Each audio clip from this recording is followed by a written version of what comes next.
Wow, misread information. I mean, I personally really cannot take this type of agent. My client made me fly off, they made me wait for 2 hours. Well, you mean your client pilot Go take pilot license.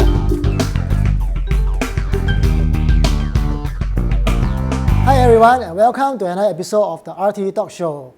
I'm not sure you guys have come across the recent news article circulating talking about tenant defaulting rent and landlord don't know what to do with it.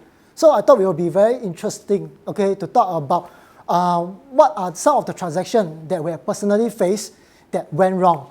So today we have Eugene, there's Cam clients from Health. Hello. And also Roman. Hi. We'll be talking about inexperienced agent. Yeah. So we have gathered some feedbacks, and these are the top 3 issues that we have. Yep. All right. So we'll go for the first one. All right. Fly aeroplane. Wow, this one I think as agents we encounter this quite a fair bit even for myself. Yeah. Okay, we were expecting him at about 3 p.m. So he told me that he will be late by 20 minutes. Okay. Okay, so I was like, okay, never mind, 20 minutes only, I just wait. So I waited and waited until 3:20. Okay, so still no sound, no picture from him. Then I waited and waited and waited and waited. And my client made me fly off, they made me wait for 2 hours. Well, you mean your client pilot Go take pilot license Walao eh. 2 hours. Yeah, so from late for 20 minutes or until didn't show up. Actually 2 hours not too bad, you know. 2 hours not too bad. I have colleague waited for half a day. Later I'll share with you who. Yeah. Yeah, so I mean it was quite bad lah. The thing is, at least he did message you to say that he will be late, and maybe he really caught out in his work that he couldn't really get back to you again. So it's really about how the agent, the inexperienced agent, handle. So normally maybe when I actually reach at the show flat, I will actually do a follow-up call. To notify the client that I'm here. So are you on your way? Kind of thing. Because I have other appointments. So what I did was I informed the project in charge. Project in charge saying that I have this client that might be coming, So he helped me to keep a lookout. Okay, so in the event if it comes, right, please do give me a call. Then I'll come back. Yeah. So I do hope that clients can understand how that time is really money for us, because we set aside that 2 or 3 hours with you, we are going to not be able to meet other clients. So when clients are no show, when they fly aeroplane, right, then we lose the opportunity to meet another client. So I do hope that our clients understand that we are. Okay, viewers who are actually looking at the video right now. So don't feel paiseh. So let's say you feel that you cannot turn up, just let us know. Okay, we're actually okay with that. Yeah. All right. So we go for the next one. Top 2 DIY clients. So what we encounter recently, more often than not, is that some clients want to save the commission, so they rather go direct. Okay. So I mean it's good to save commission. Saving commission is one thing, but sometimes if you don't know what's going on, for us real estate agents, we are doing property day in day out. Yes. We live, breathe, eat, sleep, shit real estate. So the problem happens when the DIY clients don't know what's going on. They have not done their in-principle approval. They have not set aside the CPF, the required CPF amount. And then when they come in, and then they say they want to buy, because we represent seller, we also cannot know too much information about the buyers. Normally, the buyer's agent would have handled that. But because the buyer is a direct buyer, so we will not be able to ask so much information. So they thought that they know what to do lah. Yeah, precisely. Somehow or other. Yeah. Right. So for my side, I handle as well a lot of DIY clients. So what do you think, DIY clients? I mean, there are a lot of information in the Google, on the internet. So I believe they would have already done their homework before they even started viewing. If they don't even know their finances well, they don't even know how to do HLE or go and do an IPA, they wouldn't even know where to start, you see. So I believe this type of client, they will have done sufficient homework before they approach you for viewing. We don't have the control sometimes though. I mean, as much as we want to prep the buyer and say that if you don't know what you're doing, later on we will forfeit the option fee, right? But sometimes when our client, our seller, is also our buyer, and we committed to another property, or it could even be a new launch whereby the option fee is much more. Okay, then the problem happens when the DIY buyer maybe only lose 1,000 for the option fee for HDB. But for our buying, for our purchase, 1.25% or 5% is a lot of money there. So it's easily 10 to 20K for the next property. So actually for us real estate agents, we still prefer to work with buyers with agents. Yeah, that's our preference, to be honest. So I can say that as far as concerned, we prefer to have another agent that's working with us, but we are also okay with DIY clients if they know what they are doing. Correct. In a way, am I right to say that? Yes. Okay, so now going for the top one. So you guess what's the top one? Wow. Client don't pay commission. Yeah, maybe. How about you? Buyer's loyalty. Buyer's loyalty. Yeah. They don't care what the work that the agent done. You just skip the agent, go to other agents and stuff. All wrong. Let me share with you. Okay. From the feedbacks Okay. Sure. on the ground. Okay. So top number one, we have what? Ask plus view but don't buy. I think this is the top number one. I think for us, I remember we have a colleague, Ernest, right? Ernest, he always had this joke. He said that, I don't care how long you view, as long as you buy through me. That's most important. So I also adopt his mantra. I also always tell my clients, you view how long, you want to view 1 year, view 2 years, doesn't matter. As long as you buy through me, because we put in the hard work, the effort to serve you, to arrange viewings, do reports and stuff like that. I think the problem comes when the client asks so many questions. Okay, then view with us, view 5 projects, 10 projects. Then one day they tell us, hey, sorry Eugene, my cousin is an agent. Wow. That's the least everyone to hear. Yeah, correct. I remember my very first project, back when I was a new agent, 菜鸟.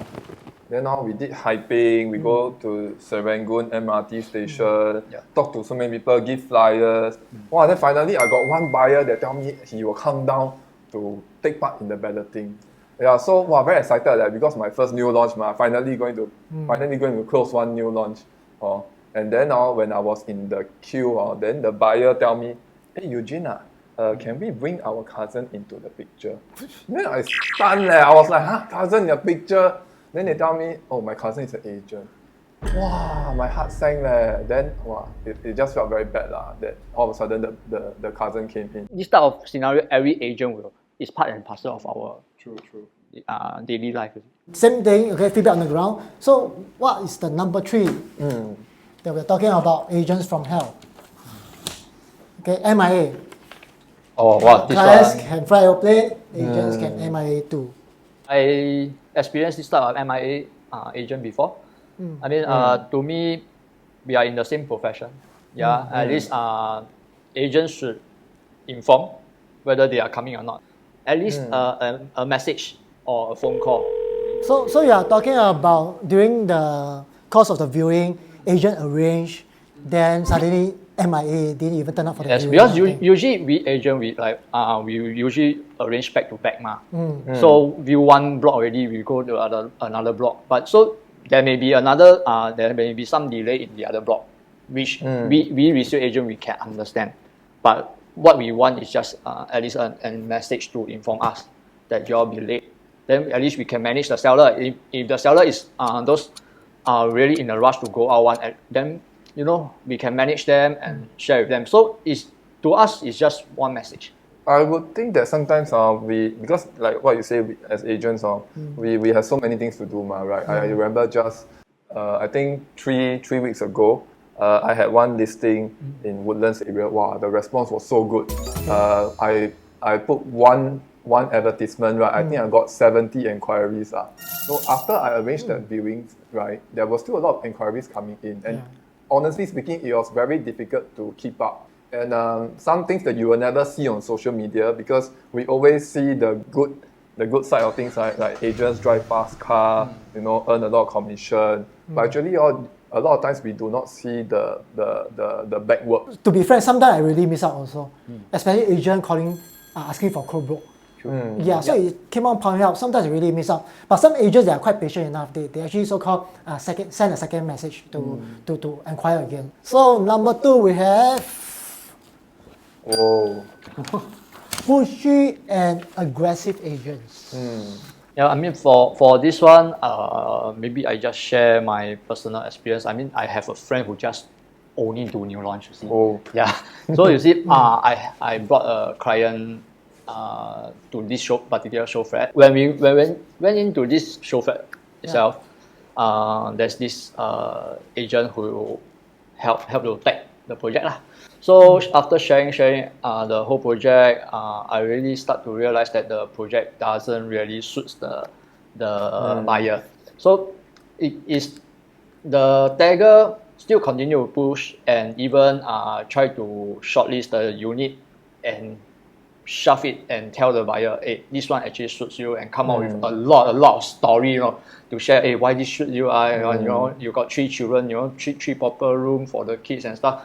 But to me, the financial and stuff is already a bit stretched already.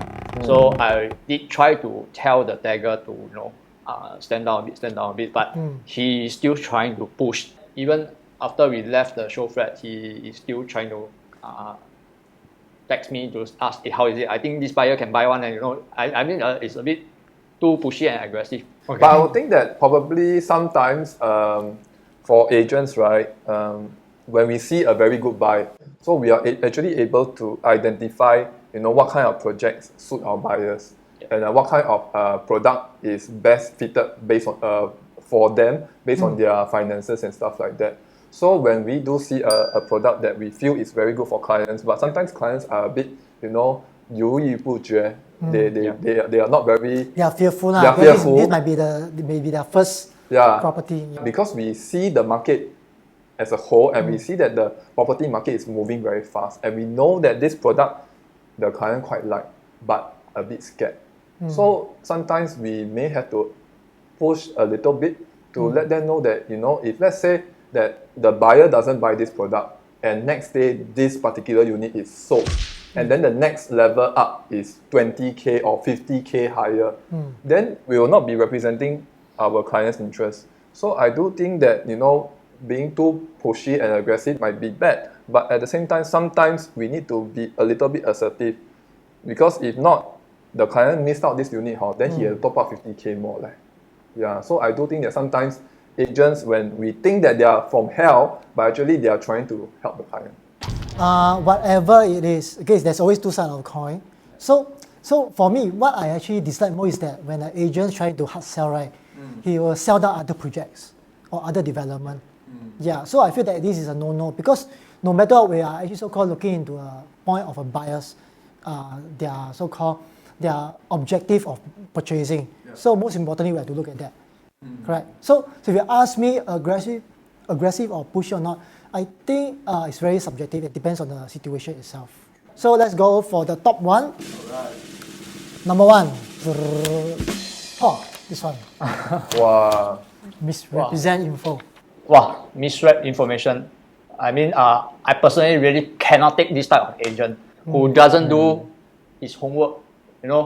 Like for example, GLS land, they are doing with PVC, which the wall cannot be hacked, and the tagger didn't even do his homework and present to my buyer that the wall can be hacked.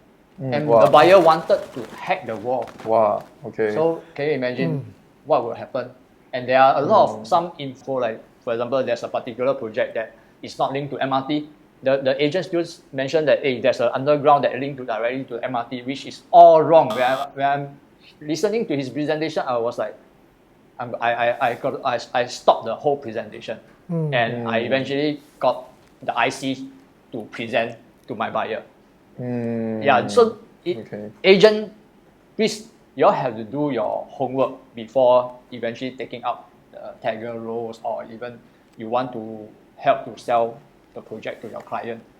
Do not misread, because it will cause harm not only to the client, and eventually it will come back to you. But at the same time, I'm thinking that sometimes there's so many new updates and new information, like especially during COVID period, right? There's a delay in construction time, and sometimes the developers, when they update, right, the agents might not be totally in the know. So like for example, there's a project in the Serangoon area, okay, whereby it was supposed to TOP in 2021. Okay, and then I was just reading some of my agent conversation group chats lah. Then one of the agent actually told the other agent, okay, because one of them they asked, oh, what project is going to complete next year? Okay, so this agent A asked this question. Then agent B replied, oh, this project in Serangoon is going to TOP next year. But when I saw it, I was like, wow, immediately I stopped him. You know, but sometimes, you know, there's so many information going along. We do not have the first-hand information, or we might have missed out that actually the TOP has been delayed. So sometimes it may not be entirely the fault of the agent because there's so much changes in the market. Actually, Eugene, to me it's a very simple point. Okay, if you don't know the info, just reply, I will check with the IC or I will check with the developer before giving me an answer. You don't just give me one answer that is wrong. We will cause the whole deal to be burst, or even it will reflect badly on me to my client. Why did you find this type of agent to do the presentation for you? Okay, guys, having said all that, right? So, do you have any solution that you have for the viewers out there that how to prevent you to becoming as an agent from hell? As a professional, I mean, agent, we really need to know a lot of things, especially we are almost like URA, HDB, all this type of information we must at least be, if it's not on your tip of your finger, at least it's in your handphone. So at least you know you can actually relate to, and of course attend more trainings conducted by RTD and Huttons.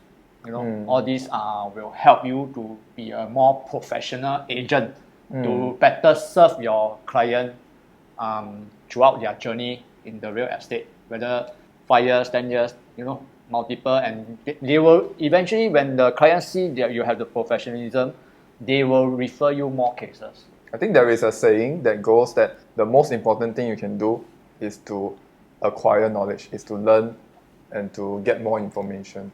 If let's say you're an agent that misrep, or you're an agent that is pushy or aggressive, or you're an agent that always MIA, and I think one thing good about our division, about our district, is that RTD, you know, there is a lot of platforms that are available to help you to become a better agent. So I think it's very important to take this time to really improve on yourself. Okay, in conclusion, if you are such a client, please change, okay? Please help us, all right? So if agents out there, if you are falling in these three categories, what you can do, the solution is here, all right? So I hope you guys have enjoyed our discussion today. Okay, if you would like to hear from us into any particular topic, okay, please comment below. Okay, otherwise you can subscribe to follow our channel. Thank you very much. Thank you. Thank you.